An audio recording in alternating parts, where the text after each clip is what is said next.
Hello everyone, आज हम जानेंगे पियाजे की थ्योरी में प्रयोग किए जाने वाले कुछ तीन इंपॉर्टेंट वर्ड्स के बारे में। एक हम जानेंगे स्कीमा के बारे में, फिर हम जानेंगे एसिमिलेशन के बारे में, फिर हम जानेंगे अकोमोडेशन के बारे में, जिससे हर साल लगातार क्वेश्चंस बनाए जाते हैं। इसको मैं एक एग्जांपल से समझाऊंगा और आपके दिमाग में सेट कर दूंगा। क्लियर? अगर हम बात करें एक एग्जांपल की, तो एक छोटा सा बच्चा है, वो अपनी मां के साथ में डेली एक ग्राउंड में जाता है। सबसे पहले दिन वो ग्राउंड में जाता है, वहां जाकर एक कुत्ते को देखता है। वहां उसकी मां उसे समझाती है, बेटा ये कुत्ता है जिसके कि 4 पैर हैं, एक पूंछ है और भाव भाव करके ये भौंक रहा है। तो उसने उस इंफॉर्मेशन का अपने दिमाग में एक स्कीमा सेट कर लिया, यानी कि जो उसकी मां ने समझाया कि 4 पैर होते हैं, एक पूंछ होती है और भाव भाव करके भौंकता है, तो वो कुत्ता है। उसने उस इंफॉर्मेशन का अपने दिमाग में स्कीमा सेट कर लिया। ये होता है स्कीमा।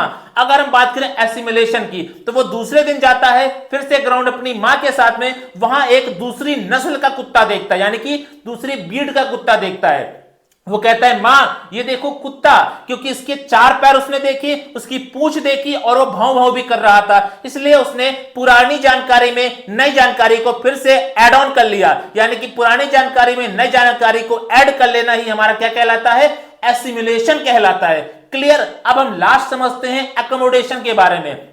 तीसरे दिन वो फिर से अपनी मां के साथ में ग्राउंड में जाता है, लेकिन ग्राउंड में जाकर उसने देखा कि वहां पर एक कुत्ता नहीं, एक क्या था? बिल्ली थी। तो वो फिर से कहता, मां ये देखो कुत्ता है, क्योंकि उसने देखा कि उसके 4 पैर हैं, एक पूंछ भी है, लेकिन वो भाव भाव नहीं, म्याऊ म्याऊ कर रही है। तो उसकी मां ने उसे सुधार किया, कहा बेटा ये कुत्ता नहीं, ये क्या है? बिल्ली है। तो जो उसकी पुरानी जानकारी स्कीमा में सेट थी कि हर वो जानवर जिसके 4 पैर होते हैं, पूंछ होती है, वो कुत्ता ही होता है, लेकिन उसकी मां ने कहा ये म्याऊ म्याऊ कर रही है, यानी कि ये कुत्ता नहीं है। उसके दिमाग में फिर से ये चीज आती है कि हर एक जानवर जिसके 4 पैर होते हैं, पूंछ होती है, वो हर जानवर कुत्ता नहीं होता है। यानी कि उसने बिल्ली का अपने दिमाग पे स्कीमा सेट किया। पुरानी जानकारी में जो नई जानकारी इसको मिली, दोनों आपस में क्या कर रही थी? कोलैप्स कर रही थी।